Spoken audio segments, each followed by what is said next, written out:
আসসালামু আলাইকুম রহমতুল্লাহ বরকাতুহ। কেমন আছেন সবাই? আলহামদুলিল্লাহ, আমি ভালো আছি। দোয়া করব আপনারা যেন সবসময় ভালো থাকতে পারেন। আবারও চলে আসলাম সকালে একটি পরিত্যক্ত ঘরের ভিতর কি হয় না হয় দেখার জন্য।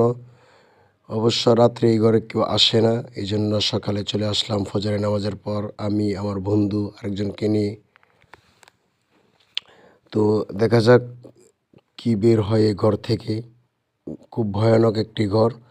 রাত্রেবেলা কেউ আসে না, দিনের বেলা যারা আসে আসে, কিন্তু দেখা যাক কি হয় ঘরটির ভিতর বা কী পাওয়া যায়, এখানে কি থাকতে পারে। ঘরটির অবস্থা তো আপনারা দেখতে পাচ্ছেন।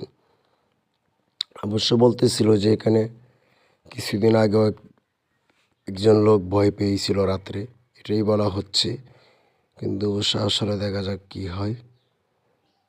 না, আসলে যেটা হওয়ার ছিল হয়েই গেল।